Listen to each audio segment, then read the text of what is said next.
Wilson garden ನಾಗ ತರದವರು ಅವ್ರ room check ಮಾಡಿದಾಗ 5 ಚಾಕು ಇತ್ತಂತೆ, ಬೇರೆ ಬೇರೆ ವೆರೈಟಿ. ಅದನ್ನ ತಗೊಂಡು ಟೊಮೆಟೊ ಈರುಳ್ಳಿನೇ ಕಟ್ ಮಾಡ್ಕೊಂಡಿರ್ತಾರೆ ಅಂತ ಹೆಂಗಪ್ಪ ನಂಬೋದು? ಅವರ ಟ್ರ್ಯಾಕ್ ರೆಕಾರ್ಡ್ ನೋಡ್ಬಿಟ್ಟು ಇಲ್ಲ ಈರುಳ್ಳಿ ಟೊಮೆಟೊ ಎಲ್ಲ ಕಟ್ ಮಾಡಿ ಚಿತ್ರಾನ್ನ ಮಾಡ್ಕೊಂಡು ತಿಂತಿದ್ದಾರೆ, ಹೆಂಗ್ ನಂಬೋದು? Jail practically ruled by a senior under trial prisoners. ನಾವು ನೇರವಾಗಿ ನೋಡಿರುವಂಥದ್ದು. ಅಲ್ಲಿ ಯಾರೋ ಅಂಡರ್ ಟ್ರಯಲ್ ಪ್ರಿಸನರ್ಸ್ ಇರ್ತಾರಲ್ಲ, ಭಾಳ ಸ್ಟ್ರಾಂಗ್ ರೌಡಿಗಳು, ಸ್ಟ್ರಾಂಗ್ 420ಗಳು, ಆಮೇಲೆ ಸ್ಟ್ರಾಂಗ್ ಈ ತರ ದಂಧ ಮಾಡ್ತಕ್ಕಂಥವ್ರು, ರಿಯಲ್ ಎಸ್ಟೇಟ್ ಅವ್ರು ಯಾರು ನಾವು ನೋಡಿದ್ದೀವಿ ಇಲ್ಲಿ. ಟೋಟಲಿ ಅವ್ರು ಏನು ಹೇಳ್ತಾರೋ ಅದೇ ನಡೆಯುವಂಥದ್ದು. ಅವ್ರು ಹೇಳಿದ್ನೇ ಅಲ್ಲಿರ್ತಕ್ಕಂಥ ಕೈದಿಗಳು ಇರ್ತಾರಲ್ಲ, 4,000 5,000, ಇವ್ರ ಮಾತು ಕೇಳ್ತಾರೆ, ಅವ್ರ ಮಾತು ಕೇಳಲ್ರು. ಇನ್ನು ರಿಮೈನಿಂಗ್ ಸಣ್ಣ ಪುಟ್ಟ ಕೇಳೋದಾದ್ರೆ ಮಾತ್ರನೇ ಈ ಕನ್ವಿಕ್ಟೆಡ್ ಯಾರು ಇರ್ತಾರಲ್ಲ ಪ್ರಿಸ್ನರ್ಸು, ಅವ್ರದ್ದೊಂದು ಸ್ವಲ್ಪ ಕೇಳ್ತಾರೆ ಅಷ್ಟೇ.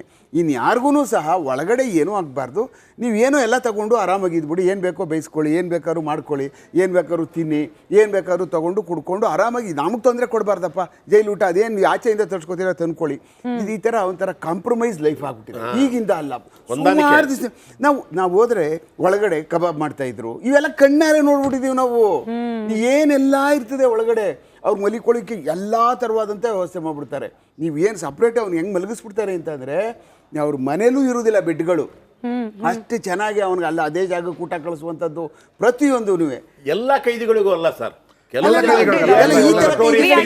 those who are ruling by finance, they are getting everything. ಅನುಭವಿಸ್ತಾರೆ. ಇವರು ಮಾತ್ರ ನಟೋರಿಯಸ್ ಆಗಿರ್ತಕ್ಕಂಥವ್ರು, ಪ್ರಭಾವಿ ಇರ್ತಕ್ಕಂಥವ್ರು.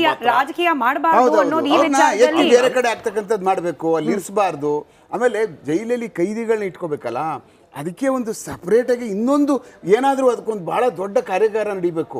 ಅಲ್ಲಿ ಎಲ್ಲಾರನ್ನೂ ಒಟ್ಟಿಗೆ ಎಚ್ ಕೆ ಪಾಟೀಲ್ರು ಒಂದಷ್ಟು ಸಜೆಷನ್ ಕೊಟ್ಟಿದ್ರು 2020ನೇ ಇಸ್ವಿಯಲ್ಲಿ. ಎಲ್ಲಿ ಹೋಯ್ತು ಅಂತ ಹೇಳಿ ಬಿಜೆಪಿ ಸರ್ಕಾರ ಆಯ್ತು, ಬಿಡಿ ಹೋಗ್ಲಿ, ನೆಗ್ಲೆಕ್ಟ್ ಮಾಡಿದ್ರು ಅನ್ಕೊಳ್ಬಹುದು. ಕಾಂಗ್ರೆಸ್ನದ್ದೇ ಸರ್ಕಾರ ಬಂದು ಇಷ್ಟೆಲ್ಲ ಆರೋಪ ಕೇಳೋಕ್ ಸಿಕ್ತಿದ್ರು ಕೂಡ ತಿರುಗಿ ನೋಡ್ತಾ ಇಲ್ಲ ಸರ್ಕಾರದವರು ಅಂತ ಹೇಳಿ. ಎಸ್ಪೆಷಲಿ ಕಾಂಗ್ರೆಸ್ ಸರ್ಕಾರ ಬಂದು 1 ವರ್ಷ ಆಯ್ತು. 1 ವರ್ಷ ಆದ್ಮೇಲೆ ಒಬ್ಬೊಬ್ಬ ಸಚಿವರದ್ದು ಒಂದೊಂದು ರೀತಿಯ ಕಥೆ ಆಗೋಯ್ತಾ. ಮುಖ್ಯಮಂತ್ರಿ ಸಿದ್ದರಾಮಯ್ಯನವ್ರು ನೋಡಿದ್ರೆ ಮೂಡ ವಿಚಾರ, ಕೋರ್ಟ್ನಲ್ಲಿ ಹಿಯರಿಂಗ್ ಬಂದಾಗ ಬೇರೆ ಎಲ್ಲಾ ಕೆಲಸನ ಕ್ಯಾನ್ಸಲ್ ಮಾಡ್ಕೊಂಡು ಕೋರ್ಟ್ನ ಹಿಯರಿಂಗ್ ಕಡೆ ಗಮನ. ಡಿ ಕೆ ಶಿವಕುಮಾರ್ ಅವರು ಡೆಲ್ಲಿ, ಆಮೇಲೆ ಅಮೆರಿಕ, ಇದ್ರಲ್ಲಿ ಬಿಸಿ. ಗೃಹ ಸಚಿವರಪ್ಪ, ಇಂಥ ವಿಚಾರದಲ್ಲಿ ನಾವು ಅಕೌಂಟಬಲ್ ಅಂತ ಹೇಳಿ ಪ್ರಶ್ನೆ ಮಾಡಬೇಕಾಗಿರೋದು ಗೃಹ ಸಚಿವರಾದ್ರು ಈ ಎಲ್ಲಾ ವಿಚಾರದ ಬಗ್ಗೆ ಗಮನ ಕೊಡ್ತಿದ್ದಾರಾ? ಪ್ರಶ್ನೆ ಉದ್ಭವ ಆಗ್ತದೆ. ಬ್ರೇಕಿಂಗ್ ಅಪ್ಡೇಟ್ ಅನ್ನ ಗಮನಿಸೋಣ. ಎಸ್ಪೆಷಲಿ ದರ್ಶನ್ ರಾಜಾತಿಥ್ಯ ವಿಚಾರ ಬಂದಾಗಂತೂ ಮಾಧ್ಯಮದವ್ರು ಕೇಳಿದ ಪ್ರಶ್ನೆಗೆ ಕೋಪ ಮಾಡ್ಕೊಂಡ್ಬಿಟ್ಟಿದ್ರು ಪರಮೇಶ್ವರ್ ಅವರು. ಈ ಗೃಹ ಇಲಾಖೆ ಸಂಬಂಧಪಟ್ಟ ಇಲಾಖೆಯ ಸಚಿವರು ಇದ್ರೂ ಇಲ್ಲದಂಗ ಆಗೋಗ್ಬಿಡ್ತಾ? ರಿಪೀಟೆಡ್ಲಿ ಕಂಪ್ಲೇಂಟ್, ರಿಪೀಟೆಡ್ಲಿ ತಪ್ಪುಗಳಾಗ್ತಾ ಇರೋದು. ಖಡಕ್ ನಿರ್ಧಾರ ಕೈಗೊಳ್ಳಿಕ್ಕೆ ಯಾಕೆ ಆಗ್ತಿಲ್ಲ? ಹೌದು, ವರ್ಷಾನ್ಗಟ್ಲೆಯಿಂದ ಹಿಂಗೆ ಇದೆ ವ್ಯವಸ್ಥೆ, ಹಂಗೆ ಇರಕ್ ಬಿಟ್ಬಿಡ್ಬೇಕಾ? ಹಂಗಾರೆ ಜೈಲು ಅಂತ ಇರೋದು ಯಾಕೆ?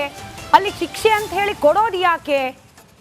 ಇಲ್ಲ ಅಲ್ಲೂ ಕೂಡ ರೆಸಾರ್ಟ್ ರೀತಿಯ ಟ್ರೀಟ್ಮೆಂಟೇ ಸಿಗುತ್ತೆ ಅನ್ನೋಂಗಿದ್ರೆ ಅದಕ್ಕೊಂದು ಇಲಾಖೆಗೆ ಒಂದಷ್ಟು ಜನ ಅಧಿಕಾರಿಗಳು, ಅದನ್ನ ಮೇಲುಸ್ತುವಾರಿ ತಗೊಳ್ಳಿಕ್ಕೆ ಒಬ್ಬ ಸಚಿವರು ಯಾಕೆ ಬೇಕು? ಹಾಗಾದ್ರೆ ವ್ಯವಸ್ಥೆ ಬದಲಾವಣೆ ಮಾಡ್ಲಿಕ್ಕೆ ಸಾಧ್ಯ ಇಲ್ಲ ಅಂತಂದ್ರೆ ಒಂದೇ ಒಂದು ಖಡಕ್ಕಾದ ಆದೇಶ ಯಾಕೆ ಕೊಡ್ಲಿಕ್ಕೆ ಆಗ್ತಿಲ್ಲ ಪರಮೇಶ್ವರ್ ಅವರಿಗೆ? ಕೋಪ ನೋಡಿ, ದರ್ಶನ್ ಅವ್ರ ವಿಚಾರ ಕೇಳಿದಾಗ ಗೃಹ ಸಚಿವರಿಗೆ ಬಂದು ಕೋಪ. ಕೇಳಿಸ್ಕೊಳ್ಳಿ ಅವತ್ತಿನ ಹೇಳಿಕೆ ಗೃಹ ಸಚಿವರದ್ದು. ಅದೆಲ್ಲ ಜೈಲ್ ಅಥಾರಿಟೀಸಿಗೆ ಬಿಟ್ಬಿಟ್ಟಿದ್ದೀವಿ ನಾವು. It is there lookout. ಬಿಡಿಯಪ್ಪ, ಅವ್ರದ್ದು ಬಿಟ್ಬಿಡಿ. ಈಗ ಇನ್ನು ಬೇರೆ ಏನೇನಾರು ಇದ್ರೆ ಹೇಳಿ. ದರ್ಶನ್ದು ಬಿಟ್ಟು ಬೇರೆ ಇನ್ನೇನಿಲ್ಲೇನ್ರಿ? ಬೇರೆ ಏನಾರು ಕೇಳಿ. ಬಿಡಿಯಪ್ಪ, ಅವ್ರದ್ದು ಬಿಟ್ಬಿಡಿ. ಈಗ ಇನ್ನು ಬೇರೆ ಏನೇನಾರು ಇದ್ರೆ ಹೇಳಿ. ದರ್ಶನ್ದು ಬಿಟ್ಟು ಬೇರೆ ಇನ್ನೇನಿಲ್ಲೇನ್ರಿ? ಬೇರೆ ಏನಾರು ಕೇಳಿ. ಬಿಡಿಯಪ್ಪ, ಎಲ್ಲ ಜೈಲಾಧಿಕಾರಿಗಳಿಗೆ ಬಿಟ್ಬಿಟ್ಟಿದೀವಿ ಅಂತಾರೆ ಉಮೇಶ್ ಸರ್. ನಾನು ಬಾಕಿ ಪೊಲಿಟಿಕಲ್ ಕ್ವಶನ್ ಭಾಸ್ಕರ್ ಅವ್ರ ಹತ್ರ ಕೇಳ್ತೀನಿ. ಎಲ್ಲ ಜೈಲಾಧಿಕಾರಿಗಳಿಗೆ ಬಿಟ್ಟಿದ್ರಪ್ಪ, ಏನ್ ಸರಿ ಹೋಯ್ತು? ಈಗ ಮತ್ತೆ ನಿನ್ನೆ ರೇಡ್ ಆಯ್ತು, ನಿನ್ನೆ ಮತ್ತಷ್ಟು ವಸ್ತುಗಳು, ಮತ್ತೆ ಮುಂದಿನ ವಾರ ಮಾಡಿದ್ರೆ ಮತ್ತೂ ಸಿಗತ್ತೆ. ಅಲ್ಲಿಗೆ ಏನು ಬಂತು ಅಂತ ಜೈಲಾಧಿಕಾರಿಗಳ ಮೇಲೆ ಬಿಟ್ಟಿದ್ದು. ಸೆಕೆಂಡ್ ರೇಡ್ ಆಯ್ತಲ್ಲ, ಈಗ ಸರ್ಪ್ರೈಸ್ ರೇಡ್ ನಮ್ಮ ಮೆಡಹಳ್ಳಿ ಅವ್ರು ಹೇಳ್ದಂಗೆ ಏನಾಗಿದೆ? What has happen to the new jail superintendent? What has happen to the DGP prisons? ಅಲ್ಲಿ IG ಪ್ರಿಸನ್ಸ್, ಅಲ್ಲಿ ಒಬ್ಬ ಹೋಮ್ ಸೆಕ್ರೆಟರಿ ಇರೋದು, who is in charge of prisons. ಅಲ್ಲಿಗೆ you take action against home secretary also. He is also the supervisor for prisons over there. ಮತ್ತೆ what is this Lokayukta doing? ಲೋಕಾಯುಕ್ತಗೇನು ಈ ಹೇಳಿಕೆಯ ರಾಜಕೀಯ ವಿಶ್ಲೇಷಣೆ ನಿಮ್ಮ ಹತ್ರ ಕೇಳ್ತೀನಿ ಸರ್. ಬದಲಾವಣೆ ಜೈಲಾಧಿಕಾರಿಗಳಿಗೆ ಜವಾಬ್ದಾರಿ ಕೊಟ್ಟಿದ್ದೀವಿ, ಜೈಲಧಿಕಾರಿಗಳಿಗೆ ಬದಲಾವಣೆಗಳು ಬಿಟ್ಟಿದ್ದೀವಿ ಅಂತ ಅನ್ನುವಂಥದ್ದೆಲ್ಲ. ಜೈಲಧಿಕಾರಿಗಳು ಏನೇನೆಲ್ಲ ಕ್ರಮ ಜರುಗಿಸ್ತಾ ಇದ್ದಾರೆ. ಈಗ ಅದ್ರೊಳಗಡೆ ಏನೇನಾಗಬೇಕು, ಏನೇ ನಡಿಬೇಕು ಮತ್ತು ಆರೋಪಿತರುಗಳನ್ನ ಎಲ್ಲೆಲ್ಲಿಗೆ ಯಾರನ್ನ ಸಾಗಿಸ್ಬೇಕು ಆ ಜಾಗಗಳಿಂದ ಬೇರೆ ಇದನ್ನೆಲ್ಲ ಆಗಬಾರ್ದು ಅಂತ ಅಂದರೆ ಈ ಥರ ಎಲ್ಲ ಯೂಸ್ ಮಾಡ್ತಾರೆ, ಏನೋ ಮಾಡಿ ಮೊಬೈಲ್ಗಳು ತರಿಸ್ಕೋತಾರೆ ಅಂದರೆ ಯಾರು ತರಿಸ್ಕೋತಾರೆ ಅಂತ ಅವ್ರನ್ನೇ ತಾಚೆಗೆ ಹಬ್ಸಾಕಿ. ಈಗೇನೆಲ್ಲ ವಿಡಿಯೋ ಕಾನ್ಫರೆನ್ಸ್ ಇದ್ದಾವೆ, ಎಲ್ಲಿದ್ದರೂ ಅಟೆಂಡ್ ಮಾಡ್ಬೋದು, ಕೋರ್ಟ್ಗಳಿಗೆ ಯಾವ ಜೈಲಲ್ಲಿದ್ದರೂ ಕಳಿಸ್ಬೋದು. ಯಾರ್ಯಾರು ಬೇಡವೋ ಬೆಂಗಳೂರು ಸಿಟಿನಲ್ಲಿ ಭಾಳ ಇಂಪಾರ್ಟೆಂಟ್ ಫಲಭರಿತ ಇರ್ತಕ್ಕಂಥವ್ರು ಮಾತ್ರ ಬೆಂಗಳೂರು ಪರಪ್ಪನಗರದಲ್ಲಿ ಇಟ್ಕೊಳ್ತಾರೆ.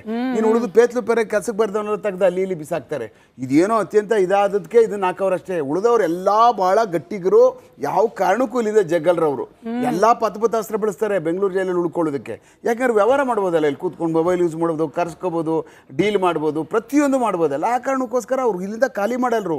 ಒಳಗಡೆ ಇರ್ತಕ್ಕಂಥವ್ರಿಗೆ ಏನೂ ಮಾಡೋದು ಬೇಡ, ಅವ್ರಿಗೆ ಯಾವ ಶಿಕ್ಷೆ ಕೊಡೋದು ಬೇಡ, ಒಳಗೆ ಕೂತ್ಕೊಂಡು ಡೀಲಿಂಗ್ ಮಾಡ್ತಾರಲ್ಲ, ಫೈನಾನ್ಷಿಯಲ್ ಡೀಲಿಂಗ್, ಅದೊಂದು ಕಟ್ ಮಾಡಿಬಿಟ್ರೆ ಇಡೀ ಜೈಲೇ ಸುಧಾರಣೆ ಆಗ್ಬಿಡ್ತದೆ. ಒಳಗೇ ಕೂತ್ಕೊಂಡು ಮಾಡ್ತಾರೆ ಅವರು. ಉಮೇಶ್, ಯಾರು ಮಾಡ್ಬೇಕು ಅದು? ನಾವೇ ಮಾಡ್ಬೇಕು ಸರ್. ಅದೇ ನಾವು ಮಾಡಬೇಕು ಅಂದ್ರೆ ಇಡೀ ನಾವು ಕೆಲಸ ಮಾಡ್ತಾ ನಾವು ಜೈಲ್ನವ್ರು ಸರ್. ಪ್ರಿಸನ್ ಆಫೀಸರ್ಸ್ ಇದಾರಲ್ಲ, ಅವ್ರು ಒಂದು ಹಂತಕ್ಕೆ ಮಾಡ್ಬೋದು. ಅವ್ರ ಅಮಿಷನ್ಸ್ ಆ್ಯಂಡ್ ಕಮಿಷನ್ಸ್, ಅವರು ಅಮಿಷನ್ಸ್ ಆ್ಯಂಡ್ ಕಮಿಷನ್ಸ್ ಮೇಲೆ ಯಾರು ಕ್ರಮ ತಗೋಬೇಕು? DG ಪ್ರಿಸನ್ ಅಷ್ಟು. DG ಪ್ರಿಸನ್ ಅವರೇ ನಿಷ್ಕ್ರಿಯ ಆದ ನಂತರ ಯಾರು ಕ್ರಮ ತಗೋಬೇಕು? ಸೆಕ್ರೆಟರಿ ತಗೋಬೇಕು. ನಿಮ್ಮದೇ ಪಕ್ಷದವರ ಆರೋಪ ಇದು. ಅಲ್ಲ ಅವರೇ ಯೂಸ್ಲೆಸ್ ಆಗಿರೋದ್ರಿಂದ there is a home secretary. Home secretary is also keeping quiet over there. Then ಅದಾದ ನಂತರ ಗೃಹ ಸಚಿವರು. What is home? ಅವ್ರು ಹೋಗ್ಬಿಟ್ಟು ದರ್ಶನ್ಗೆ ರೂಮಲ್ಲಿ ಕರೆಸ್ಬಿಟ್ಟು ಗಂಟೆ ಮಾತಾಡ್ತಾರೆ. ಏನು ದರ್ಶನ್ದು ಮಾತು ದರ್ಶನ್ದು ಚರ್ಚೆ ಮಾಡೋಕ್ಕೆ ಅಲ್ಲಿ ಹೋಗ್ತಾರೆ. ಅದು ಬಿಟ್ಟು ಬೇರೆ ಕೇಳಪ್ಪ. ಅಚ್ಚೇ ಇರೆಸ್ಪಾನ್ಸಿಬಲ್ ಆ್ಯಟಿಟ್ಯೂಡ್. ಮತ್ತು ಅವ್ರು ಕೇಳ್ತಾ ಇದ್ದಾರೆ, ಸರ್ ಏನು ಮಾಡ್ತೀರಾ ಅಂತ. First aspect, you place the DG prison under suspension.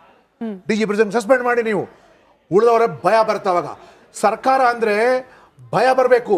ಈ ಸರ್ಕಾರ ಕಂಡ್ರೆ ಯಾವನಿಗೂ ಭಯ ಇಲ್ಲ. ಕಳ್ಳರಿಗಂತೂ ಭಯ ಇಲ್ವೇ ಇಲ್ಲ. ಅಧಿಕಾರಿಗಳು ಯಾವ ಭಯ ಬರುತ್ತೆ?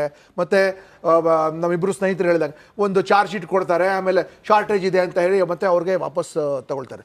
You make alter, I am going to clean this prison, ನಾನು ಸರಿ ಮಾಡ್ತೀನಿ ಅಂತ let government take a decision over that. ಒಂದು ಮೀಟಿಂಗ್ ಆದರೂ ಮಾಡ್ಕೊಂಡಿದ್ದಾರೆ ಇವರು, ದಟ್ ನಾವು ಇಷ್ಟೆಲ್ಲ ಸೀರಿಯಸ್ ಆಗಿ ನಡೆದಿದೆ, ನಾವು ಮಾಡಬೇಕು ಅಂತ.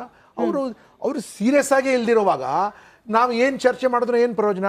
So and as Umesh says, jail ಒಳಗಡೆ ಜೈಲ್ ಸೂಪರಿಂಟೆಂಡೆಂಟು ಏನೂ ನಡೆಯೋದಿಲ್ಲ. ಸದ್ಯ ನಮ್ಗೆ ಬಿಟ್ಬಿಟ್ರೆ ಸಾಕು ಅಂತ. ಅಲ್ಲಿ ಒಳಗಡೆ ಕೂತಿರೋರು ಏನು ಅಲ್ಲಿ ಹರಿಕತೆ ಬೇಡೋ ಸ್ವಾಮಿಗಳು ಕೂತಿರಲ್ಲ. There all hard core criminals and they have got the best lawyers. ಅದ್ರಲ್ಲಿ ಕೂಡ ಪಾಪ ನಮ್ಮ ಪಬ್ಲಿಕ್ ಪ್ರಾಸಿಕ್ಯೂಟರ್ಸ್ ಏನೇನೋ ಮಾಡಿ ಜಡ್ಜ್ ಹ್ಯಾಸ್ ಸೀನ್ ದ ಅಯ್ಯೋ ಪಾಪ ನೋಡಿ, ಕೆಲವು ಸರ್ತಿ judges also get influence that. ಇಂಥವ್ರು ಬಿಟ್ಬಿಟ್ರೆ ನ್ಯಾಯಾಂಗದ ಮೇಲೆ ನಂಬಿಕೆನೇ ಹೊಟ್ಟೋಗುತ್ತೆ ಅಂತ. ಸೊ ಅಂಥದ್ರಿಂದ ಅವ್ರು ಒಳಗಡೆ ಇರುವಾಗ ಆಯಿತು, ಅವ್ರಿಗೆ ಹ್ಯಾಂಡ್ ಸ್ಟ್ರೆಂಥನ್ ಮಾಡೋಕ್ಕೆ ನೀವೇನು ಮಾಡಿದ್ದೀರಿ? ನೀವು ಅವ್ರಿಗೆ ಹೌ ಹ್ಯಾವ್ ಯು ಸ್ಟ್ರೆಂಥನ್? ಮತ್ತು ಅಲ್ಲಿರೋ DGಗೆ ಲೀಡರ್ಶಿಪ್ ಕ್ವಾಲಿಟಿ ಇರಬೇಕಲ್ಲ. ಅವ್ರಿಗೆ ಒಳ್ಳೆ ರಿಸಲ್ಟ್ ಕೊಡಲಿ ಅಂದ್ಬಿಟ್ಟು ವರ್ಷಕ್ಕೆ ಒಂದು ಅವ್ರ ಸೀಕ್ರೆಟ್ ಸರ್ವಿಸ್ ಫಂಡ್ ಪೊಲೀಸ್ ಇಲಾಖೆ ಕೊಟ್ಟಂಗೆ 10-15 ಕೋಟಿ ಕೊಡ್ತಾರೆ ಕ್ಯಾಶ್. ಅವ್ರಿಗೆ ಕ್ಯಾಶ್, ಅದಕ್ಕೆ ಅಕೌಂಟೇ ಇಲ್ಲ. ಗೊತ್ತಾ ನಿಮಗೆ? 1 ನಯಾ ಪೈಸಾ ಅವರು ಯಾರಿಗೋ ಕೊಟ್ಟು ಎಲ್ಲ ಅವರೇ ಇಟ್ಕೊಂಡ್ಬಿಟ್ಟಿದ್ದಾರೆ. ಮತ್ತೆ ಇದು ಕೇವಲ ಪರಪ್ಪನಗರ ಅನ್ನೋದಲ್ಲ, ಈ ಮಾಮೂಲಿ ಜೈಲಿಂದು ದುಡ್ಡು ಬಿಜಾಪುರ, ಬೀದರ್, ಗುಲ್ಬರ್ಗ ಎಲ್ಲ ಕಡೆಯಿಂದನೂ it comes and it goes all the way till there. First ನೀವು ಜೈಲ್ ಕ್ಲೀನ್ ಮಾಡಿ. ನಿಮ್ಗೆ